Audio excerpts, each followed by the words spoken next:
If you've ever wondered why two companies with the same people and the same products can perform so differently, the answer is often hiding in plain sight. It's the information systems they build and how thoughtfully they build them. Before we dig in, do me a favor, like this video, subscribe to the channel, share it with a classmate, and add your perspective in the comments.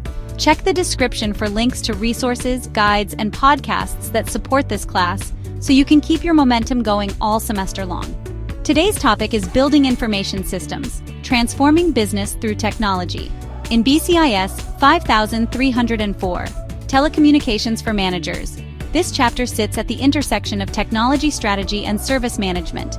It matters because managers don't just approve budgets, they shape how systems turn demand into value.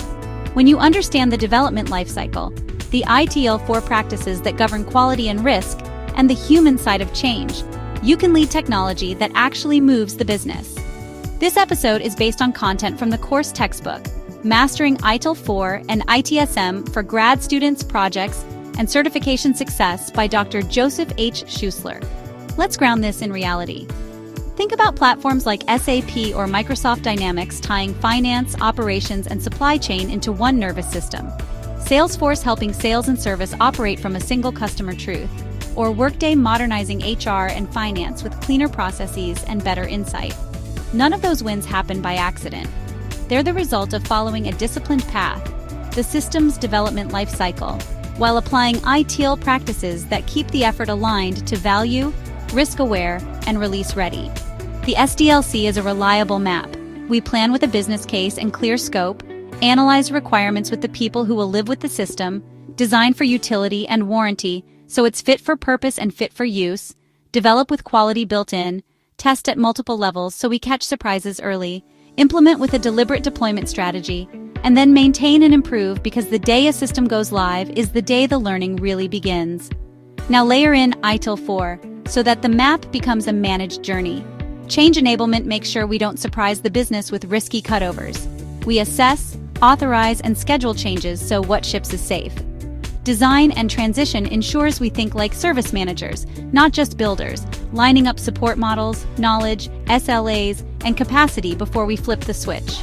Release management coordinates the full package, technology, documentation, training, communications, so users get a complete coherent update, not just a new button in the UI. From a managerial point of view, you'll also choose an approach that fits the problem. Waterfall can work when the target is stable and the cost of rework is high. Agile shines when requirements evolve and feedback is the fuel.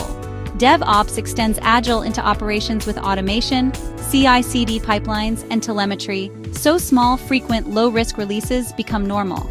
The trick is to be method-agnostic but outcome-obsessed. Pick the cadence and controls that best convert stakeholder demand into usable value.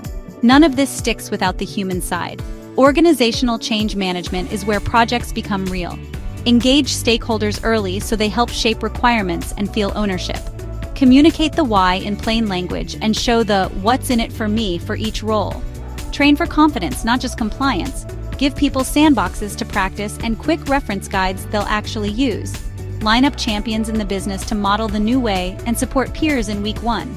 Pilot when you can to earn quick wins and refine before scaling. And remember to listen. Resistance often tells you where your process, training, or UX needs to improve. Everything rolls up to digital transformation. Systems are the building blocks, but the strategy is the blueprint. Tie each build to a specific business objective.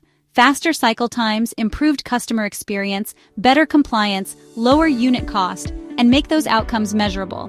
For managers, dashboards are not optional. Track adoption and usage so you know the system is actually in play. Track process KPIs like cycle time, error rates, and throughput to prove work is faster and cleaner. Track service performance, incidents, availability, mean time to resolve to prove stability. Track change success rates and post-release issues to prove disciplined delivery.